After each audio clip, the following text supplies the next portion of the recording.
আজকে অনেক দিন পর থেকে আমি ব্লগ ভিডিওটা শুরু করেছি। অনেক দিন ধরে দেওয়া হয় না ব্লগ ভিডিও। তো ভাবলাম একটা ব্লগ ভিডিও দেওয়ার সুযোগই হচ্ছে না, অনেক চেষ্টা করছি কিন্তু পারছি না। তো ভাবলাম কি যে সময় তো আর আমার জন্য এক্সট্রাভাবে আসবে না, সেই 24 ঘন্টা থেকে আর সেটা আমার নিজেরই বের করতে হবে চেষ্টা করে। তো দেখি চেষ্টা করে কতটুকু কি করা যায়। তো ভাবলাম আপনাদের সঙ্গে ইভিনিং রুটিনটা একটু শেয়ার করি। তো এই যে ইভিনিং রুটিন, তো একটু ঘরটা গুছিয়ে টুছিয়ে যে বিকালবেলা একটা ফ্রেশ আপের ব্যাপার থাকে, ঘর ঝাড়ু, তারপর সন্ধ্যা প্রদীপ টদীপ দেওয়া, সেই কাজটুকু, তার মাঝামাঝি আমার অনেক কাজ থাকে। তো আজকে ভিডিওটা আমি কন্টিনিউ করছি, তো বুঝতে পারছি না ঠিক কোথায় থেকে করব। তার মধ্যে আমার বাবা এখন বসবে অনলাইন ক্লাস করতে, ওকে ঘরটা গুছিয়ে সুন্দর করে দিতে হয় যেহেতু অনলাইন ক্লাস করবে, আর ঘরের মধ্যে বেশিরভাগ আমরা থাকি, তো ঘরটাকে একটু পরিপাটি করে রাখতে হয়। তো প্রচুর কাজ থাকে, তো অত যদি আমি ভিডিওটা করি তাহলে ভিডিওটা অনেকটা লম্বা চড়া হয়ে যাবে। তাছাড়া যখন আমি কন্টিনিউ করেছি তো একটু একটু আপনাদের সঙ্গে শেয়ার করবো যে রুটিনটা আমার কীরকম থাকে। আর ভালো লাগে, আমার বাইরে যাওয়ার অতটা অভ্যাস নেই, এখানে সেটা হয়েছে। দিল্লিতে যখন আমরা ছিলাম প্রতিদিন, তখন বাইরে যাওয়ার একটা অভ্যাস ছিল, সবার সঙ্গে হাঁটাহাঁটি করা, কারো ঘরে যাওয়া। এখানে আমি সেটা একদমই কোনো, তাতে আমার ঘরের না একটা বাজে এফেক্ট পড়ে। তো সেই জন্য আমার বাইরে যাওয়ার অতটা অভ্যাসে, সকালবেলা যদি আমি একবার মাঠ থেকে ঘুরে আসতে পারি সবার সঙ্গে মেলামেশা করে, তাহলে ওই ধরুন তখন আমি আধা ঘন্টা কিংবা 10 থেকে 15 মিনিট, তার থেকে বেশি আমি কারোর সঙ্গে দিই না, কারণ তাতে না অনেক টাইম নষ্ট হয়ে যায়। তো আমি চাই না সময়টা নষ্ট করতে। আর তাছাড়া যেহেতু আমার ভিডিও আপলোড করতে মিনি ব্লগ দিই আর যাই দিই, সময় প্রচুর দরকার, সময়টা সেখান থেকে কিন্তু আমি আস্তে আস্তে করে বের করছি। তো খুব ভালো লাগে, কারণ ঘরে তো অবশেষে কিন্তু ঘরে থাকতে হবে, সেই জন্য ঘরের মাহল আগে ঠিক করা দরকার আমাদের। তো সেরকমটা আমার ঘরের কাজের দিকে প্রচণ্ড আমার নেশা, আর আমি কোনো কাজ ফেলে তো এখন রাখি না, আর সাধারণ কাজেও আমি ব্যস্ত হয়ে থাকতে চাই।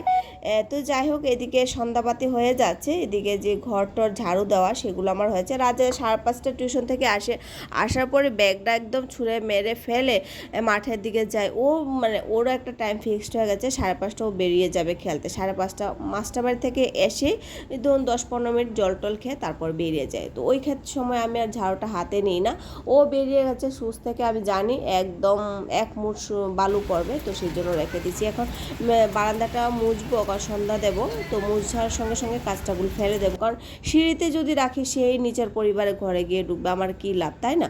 তো সেই জন্য একটা কোণার মধ্যে রেখে দিয়েছিলাম, তো পোছার সঙ্গে এগুলো চলে আসবে। এদিকে দেখুন ঝড় বৃষ্টি, আজকে কতটা দিন ধরে বৃষ্টি হচ্ছে, বেশ ভালো লাগছে। কিন্তু এখন যবে আমি তো এটা মনে হয় 1 তারিখের ব্লগ ভিডিও আমি আপনাদের সঙ্গে শেয়ার করতে চলেছি। এতদিনে প্রচুর বৃষ্টি হয়েছে, মাঝখান থেকে একদম বিরক্ত বোধ করছি, কিন্তু জানো তো গাছের জন্য এতটা ভালো হয়েছে মানে বৃষ্টি। এদিকে রাজেকে অনলাইন ক্লাস মানে বসিয়ে দিয়ে আমরা দুজন বেরিয়ে পড়লাম, একটু মার্কেটে যাওয়ার খুব দরকার ছিল, দুধের প্যাকেটটা ছিল না, তো দুধ আনতে গেলাম, ফুল আনতে গেলাম। আর এটা হয়েছে তার পরের দিন, মানে একদম নেক্সট মর্নিং। খুব চেষ্টা করে ভোরবেলা উঠে আমি ভিডিওটা বানিয়েছি, কারণ সময় তো এত কম ঘর আমার কাছে।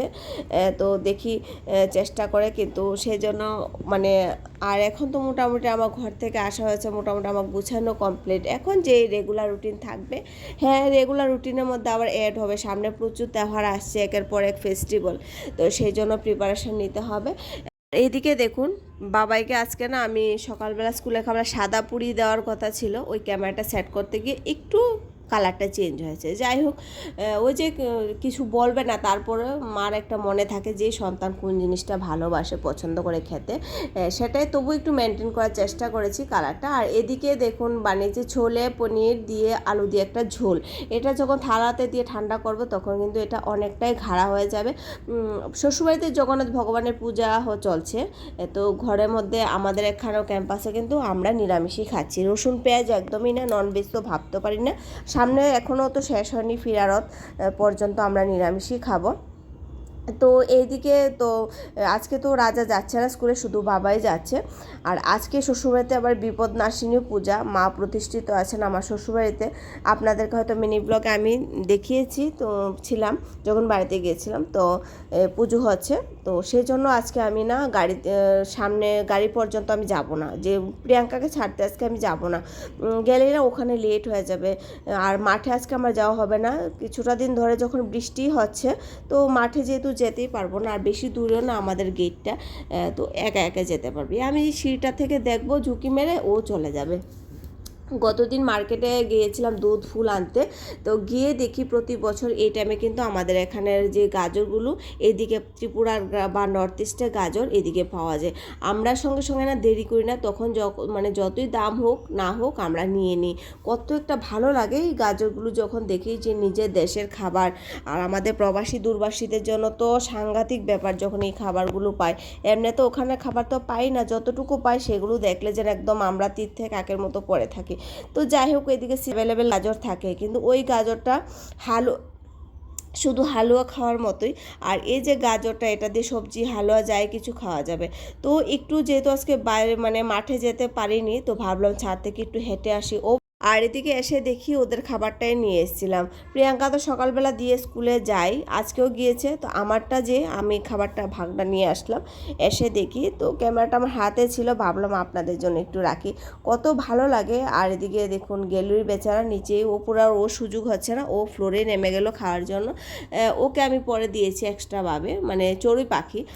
তো যাই হোক, মাঠে যখন যেতে পারিনি তো ঘরে একটু এক্সারসাইজ করে নিলাম, যোগা প্রাণায়াম করে নিলাম। এই ধরুন গেটে তো আজকে যাইনি, আমার 7:30টার মধ্যে সেই কাজগুলো আমার কমপ্লিট হয়ে গিয়েছিল। তো ততক্ষণে 1 তারিখ, তো আজকে ওর বাবা খুব ভোরবেলা ডিউটিতে গিয়েছে, আবার কিছুক্ষণের মধ্যে চলে আসবে সকালে খাবারের জন্য। তো কাজগুলো ফটফট মানে খুব তাড়াতাড়ি করে ঝটপট কাজগুলো শেষ করেছি। শ্বশুরবাড়িতে হচ্ছে মা বিপদনাশিনী পুজো, তো ওখান থেকে বললাম একটা ভিডিও করে যেন পাঠায়, তো আমিও দেখব, আপনাদের সঙ্গে শেয়ার করব। এই যে মায়ের পুজো চলছে, আর আমারও খুব ইচ্ছে ছিল ঘরের মধ্যে বিপদনাশী মায়ের পুজো দেব, কিন্তু জানেন তো ওই যে সকালবেলা 9:30 থেকে আর মাঝখানে 1টার মধ্যে ওর বাবা চলে আসে ভাত খেতে, আমার সেই টাইমটা না হয়ে ওঠে না কোনো কিছু। আর মন্দির ঢুকলে কিন্তু আধা উদুরা পুজোও তো করতে নেই, একদম কমপ্লিট করে আসতে হয়। তো আমার মনে হলো আমি হয়তো কমপ্লিট করতে পারবো না, ডিউটিতে শিফটিং থাকতো তাহলে একটু অন্যরকম চিন্তা ভাবনা করতাম। তো সেই জন্য না আমি, মায়ের তো আম খুব পছন্দ, তো সেই জন্য ঘরে আম ওর বাবা এনেছিল, আম দিয়ে আর বাতাসা দিয়ে মায়ের কাছে এমনি একটা ছোট্ট ভোগ লাগিয়ে দিয়েছিলাম। আর প্রতিদিন যেভাবে পুজো পাঠ করি সেভাবে নর্মালি পুজো করেছি। আর সঙ্গে ফুল তো গতকাল রাতে গিয়ে নিয়ে আসলাম। তো চলুন, এদিকে মন্দির গুছিয়ে টুছিয়ে এখন শুধু আরতির বাকি, আরতি উতারবো। আর মোটামুটি আমার গুছানো কমপ্লিট, পূজার কাজও কমপ্লিট। তো এরকমটা ইচ্ছে থাকলেও আজকাল কোনো কিছু করতে পারি না, একা পরিবারে যা হয়। তো যাই হোক, যেরকমভাবে দিন যাচ্ছে ঈশ্বর ভালোই কাটাচ্ছে। তো এদিকে চলুন, আজকে ভিডিওটা আপনাদের কাছে কীরকম লেগেছে, যদি ভালো লেগে থাকে অবশ্যই কমেন্ট করে জানাবেন। আর যারা অবশ্যই আমাকে কমেন্ট করেছেন আপনাদের কাছে ভালো লেগেছে আমার ভিডিওটা, তো আপনাদেরকে অসংখ্য ধন্যবাদ জানাই এভাবে পাশে থাকার জন্য।